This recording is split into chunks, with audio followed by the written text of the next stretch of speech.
దుబాయ్ని తగలబెడుతున్న Iran.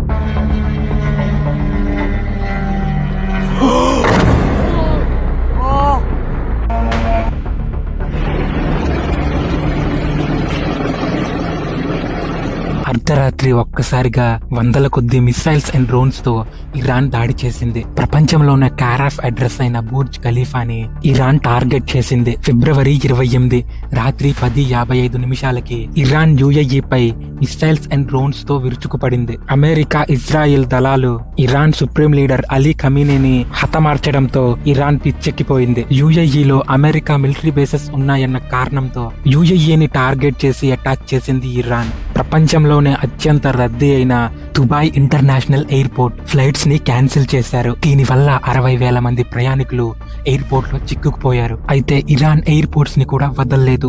వందల కొద్ది missiles and drones తో ఎయిర్పోర్ట్ పై దాడి చేసింది. అంతేకాదు అబుదాబిలోని జయద్ ఇంటర్నేషనల్ ఎయిర్పోర్ట్ ని కూడా వదలలేదు. దుబాయ్ లోనే అత్యంత విలాసవంతమైన బుర్జ్ అల్ హబర్ మీద కూడా డ్రోన్స్ తో అటాక్ చేసింది. ఇలా వరుస పెట్టి ఇరాన్ దాడులు చేయడంతో యుఏఈ ప్రభుత్వం ప్రజల్ని వెంటనే సేఫ్ ప్లేస్ కి వెళ్లమని నోటీసుల్ని జారీ చేసింది.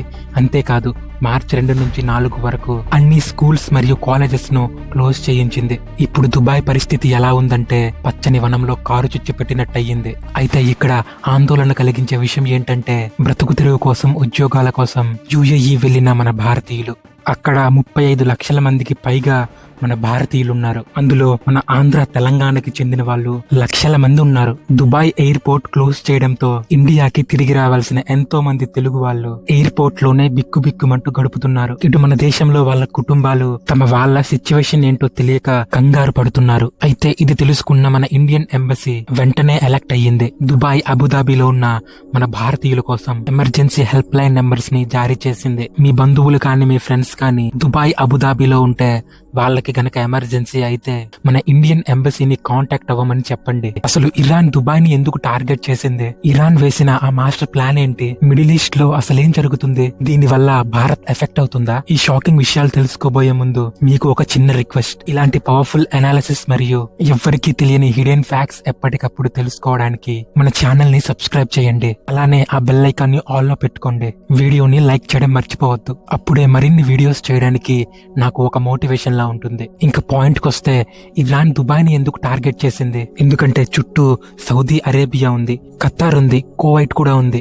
Why makes Dubai the prime target? అసలు దుబాయ్ నే ఎందుకు టార్గెట్ అయ్యింది? ఆ రీజన్స్ తెలిస్తే మీరు షాక్ అవుతారు. ఇరాన్ కి బద్ద శత్రువు ఎవరైనా ఉన్నారంటే అది 100కి 100% ఇజ్రాయెల్ మాత్రమే. మరి ఇక్కడ యుఏఈ ఏం చేసింది? 2020లో అబ్రహం యాకట్స్ పేరుతో ఇజ్రాయెల్ తో బహిరంగంగా చేతులు కలిపింది యుఏఈ. పక్కనే ఉన్న దేశం తమ బద్ద శత్రువుతో చేతులు కలపడం ఇరాన్ కి అస్సలు నచ్చలేదు. ఇది ఇరాన్ అస్సలు జీర్ణించుకోలేకపోయింది. దుబాయ్ లో ఇజ్రాయెల్ ఏజెంట్లు తిరుగుతున్నారని ఇరాన్ కి ఎప్పటి నుంచో ఒక డౌట్ ఉంది. మొదటి పాయింట్ ఇదైతే, రెండవది అమెరికా మిలిటరీ బేస్లు. గల్ఫ్ దేశాల్లో అమెరికాకి అత్యంత అనుకూలంగా ఉండే అబుదాబి దగ్గర ఉన్న అల్ దఫ్రా ఎయిర్ బేస్ లో అమెరికా ఫైటర్ జెట్స్, మిలిటరీ బలగాలు ఎప్పుడు రెడీగా ఉంటారు. ఇరాన్ కి ఇది కంట్లో నలుసులా మారింది. భవిష్యత్తులో ఇరాన్ తో ఏమైనా ప్రాబ్లం వస్తే యుఏఈలో కూర్చొని సింపుల్ గా ఇరాన్ ని టార్గెట్ చేస్తుంది అమెరికా. ఆల్రెడీ చేసి చూపించింది కూడా. అయితే వీటికంటే ముఖ్యమైన కారణం మరొకటి ఉంది. ఇరాన్ కి యుఏఈకి మధ్య దీవుల కోసం గొడవలు. పర్షియన్ గల్ఫ్ లో వాణిజ్యపరంగా అత్యంత కీలకమైన అబు ముసా, గ్రేటర్ ట్యూమ్స్, అలానే లెసర్ ట్యూమ్స్, ఈ దీవులు మావే అని ఎప్పటి నుంచో యుఏఈ ఇరాన్ తో చెప్తుంది. ఇరాన్ దౌర్జన్యంగా ఈ దీవుల్ని లాక్కుంది అని ఈ రెండు దేశాలకి ఎప్పటి నుంచో గొడవలున్నాయి. అయితే ఇరాన్ దుబాయ్ ని టార్గెట్ చేయడానికి మరొక కారణం ఉంది. దుబాయ్ కేవలం ఒక సిటీ కాదు, ఇది మిడిల్ ఈస్ట్ కి ఒక గుండెకాయ. గ్లోబల్ ఇన్వెస్టర్లకు, వ్యాపారాలకు కేర్ ఆఫ్ అడ్రస్ లాంటి దుబాయ్ ని భయపెడితే మొత్తం ప్రపంచ దేశాలు, ముఖ్యంగా వెస్టర్న్ కంట్రీస్ అందరికీ ఒకేసారి స్ట్రాంగ్ వార్నింగ్ ఇచ్చినట్టు ఉంటుందని ఇరాన్ స్ట్రాటజీ. ఎందుకంటే దుబాయ్ మీద దాడంటే గ్లోబల్ ఎకానమీ షేక్ అవుతుంది. ఇదే అసలు పాయింట్ ఫ్రెండ్స్. ఈ యుద్ధం వల్ల మన భారత్ ఖచ్చితంగా నష్టపోతుంది. గల్ఫ్ లో యుద్ధం వస్తే ముందుగా ఆగిపోయేది క్రూడ్ ఆయిల్.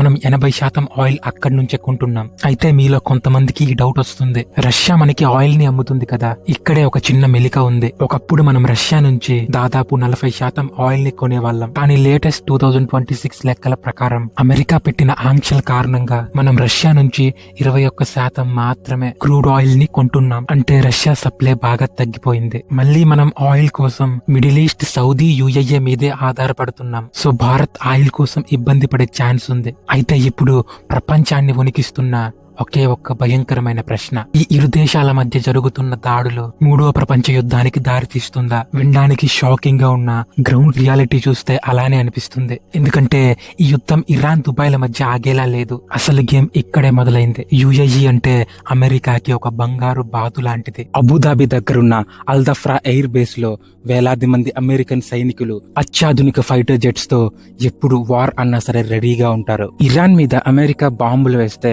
ఇరాన్ ఒంటరిగా సైలెంట్ గా ఉండదు. అసలు వాళ్ళు సైలెంట్ గా ఉండే ఛాన్సే లేదు. ఇరాన్ వెనుక 2 అతిపెద్ద సూపర్ పవర్స్ ఉన్నాయి. అవే రష్యా మరియు చైనా. అమెరికా ఎంట్రీ ఇస్తే ఇరాన్ ని కాపాడడానికి పుతిన్ ఖచ్చితంగా ఎంట్రీ ఇస్తాడు. మరోవైపు చైనా కూడా తన ఆయుధాలని ఇరాన్ కి ఇస్తుంది. అంటే ఒకవైపు అమెరికా, ఇజ్రాయెల్ మరియు నాటో దేశాలు, మరోవైపు ఇరాన్, రష్యా, చైనా.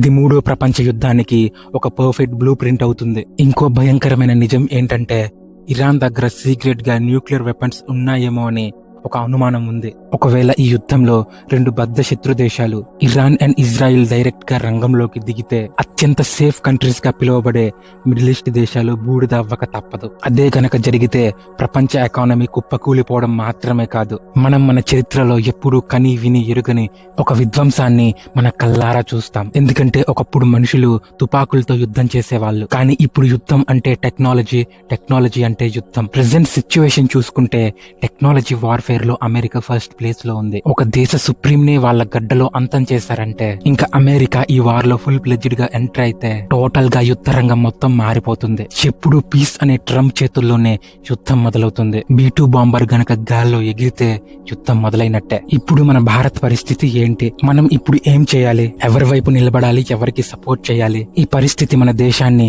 కత్తి మీద సాములా చేస్తుంది. ఒకవైపు మనకి ఆయిల్ ఇచ్చే అరబ్ దేశాలు, రీసెంట్ గానే ట్రేడ్ డీల్ చేసుకున్న అమెరికా, మరోవైపు రష్యా, ఇరాన్ తో కూడా మనకి మంచి సంబంధాలే ఉన్నాయి. వీళ్ళలో ఎవరికి సపోర్ట్ చేసినా ఇండియాకి కోలుకోలేని నష్టం ఏర్పడుతుంది. అయితే ఇండియా ఇక్కడ తీసుకున్న స్టాండ్ ఒక్కటే, యుద్ధం వద్దు, ఏదైనా ఉంటే మాట్లాడి తేల్చుకుందాం, చర్చలతోనే ముగిద్దాం అంటుంది భారత్. అవసరమైతే మధ్యవర్తిత్వం కూడా వహించొచ్చు. భారత్ బయటికి చెప్తున్న మాట ఇది, కానీ లోపల భారీ రెస్క్యూ ఆపరేషన్ కి రెడీ అవుతుంది. ఎందుకంటే యుఏఈలో ఉన్న మన లక్షల మంది భారతీయులు సేఫ్ గా మన దేశానికి రావాలి.